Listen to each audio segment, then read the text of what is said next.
Relational operators. Relational operators are used for comparing two expression. दो expression को compare करने के लिए हम रिलेशनल ऑपरेटर्स का यूज करते हैं and results in either true और फॉल्स।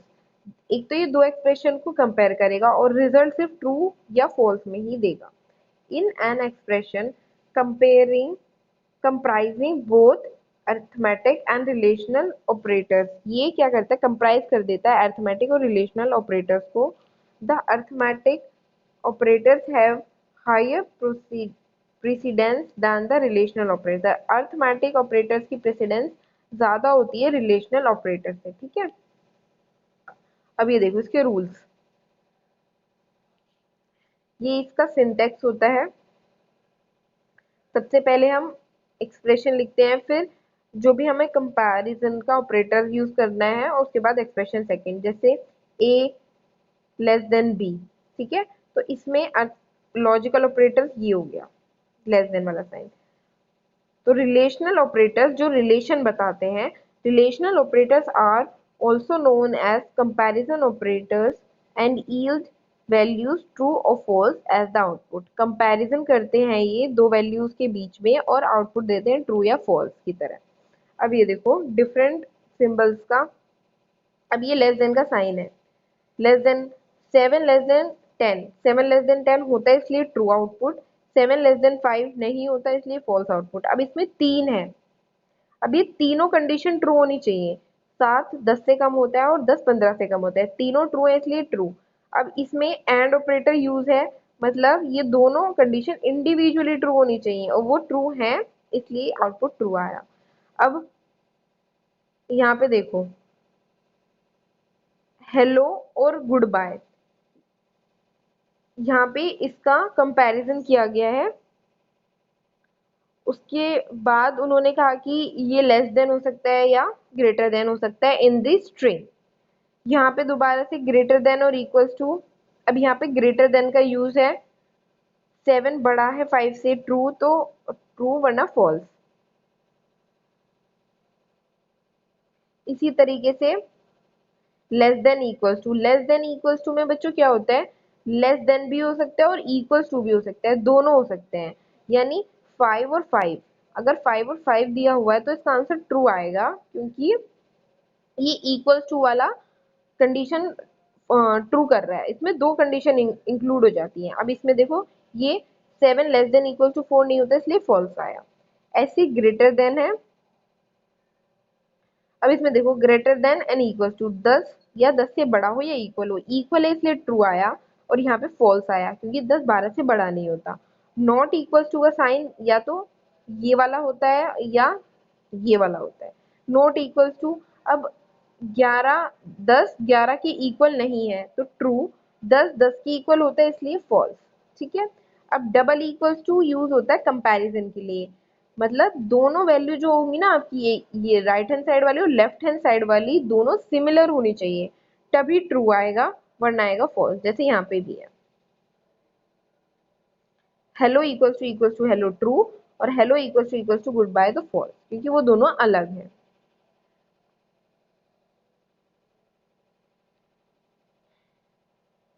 अब जैसे आपने ये स्टेटमेंट्स दी तो 23 लेस देन 25, तो आपने ये तो आपने क्वोटेशन में दे दी तो ये एज इट इज प्रिंट हो जाएगा और ये वाली कंडीशन चेक करके वो ट्रू या फॉल्स दे देगा। जैसे कि ये ट्रू है ये फॉल्स है, इस तरीके से वो आपका आउटपुट दे देगा। जब आप इसको स्क्रिप्ट मोड में प्रिंट इनपुट के लिए दोगे और इंटरेक्टिव मोड में आउटपुट के लिए देखोगे, या इंटरेक्टिव मोड में ही आप दोनों चीजें भी कर सकते हो, एंटर प्रेस करके आप इसका आउटपुट भी देख सकते हो। ठीक है, ये अलग अलग सिंबल्स यूज हुए जो मैंने भी बताए, less than, greater than, less than equals to, greater than equals to, equals to, equals to, not equals to. ये ऑपरेटर्स हैं जो इनका डिफरेंट यूज करके अलग अलग तरीके से एग्जाम्पल्स में बताया हुआ है। अब है when the relational operators are applied to string, जब रिलेशनल ऑपरेटर अप्लाई होते हैं स्ट्रिंग में, string compared left to right, string हम लेफ्ट से राइट की तरफ कंपेयर करते हैं character by character, based on ASCII code and also called ASCII values। देखो क्या होता है, मैंने आपको बताया था कि जो स्मॉल लेटर्स होते हैं और बड़े लेटर्स होते हैं ये पाइथन में डिफरेंटली ट्रीट होते हैं कि ये वाली वैल्यू और ये वाली वैल्यू की, ये दोनों की अलग अलग वैल्यू होती है पाइथन में। अगर आपने हेलो का एच स्मॉल में लिख दिया और दूसरे हेलो का एच कैपिटल में लिख दिया तो क्या होगा, ये कंपैरिजन होगा और ये फॉल्स हो जाएगा। ठीक है, क्योंकि जो वैल्यूज होंगी ना एस्काई वैल्यूज, इनकी एस्काई वैल्यूज होती हैं वो देखी जाती है, वो एडअप की जाती हैं। तो जो कैपिटल होते हैं ना उनकी एस्काई वैल्यूज कम होती है, जैसे कि कैपिटल ए की एस्काई वैल्यू होती है 65 और स्मॉल ए की एस्काई वैल्यू होती है 97। उसी तरीके से कैपिटल बी की 66 हो जाती है और स्मॉल बी की 98 हो जाती है। तो इन सब की एस्काई वैल्यू देख के उनका सम करके उसके बाद कंपैरिजन होता है। ठीक है, कि कितना आ रहा है, उसके बाद ये ट्रू या फॉल्स देता है।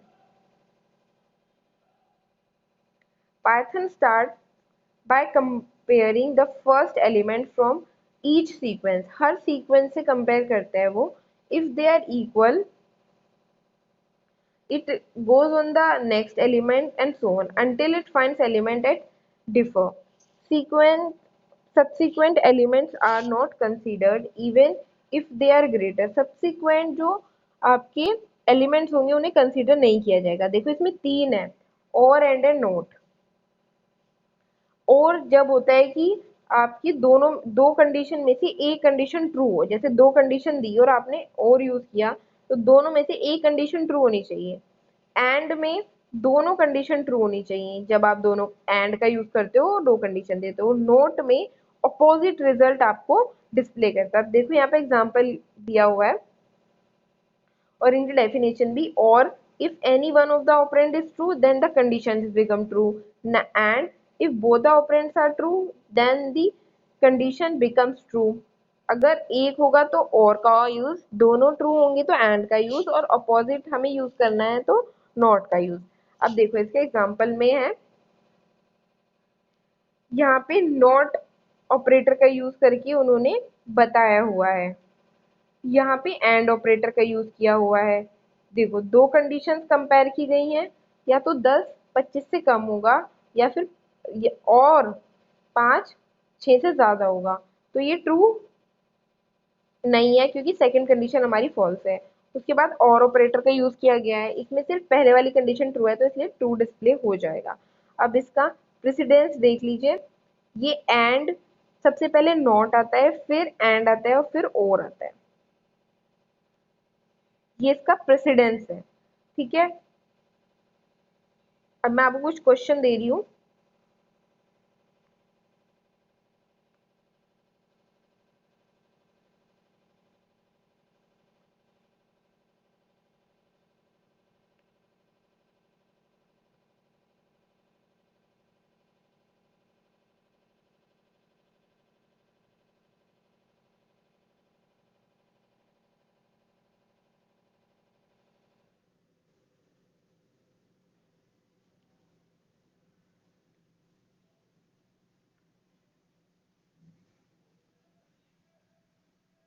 एज अ होमवर्क आपको करने हैं।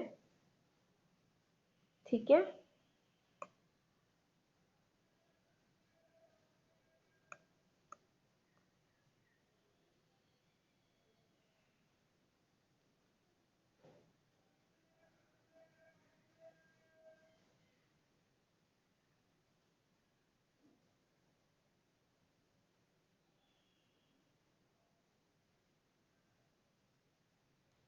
तो ये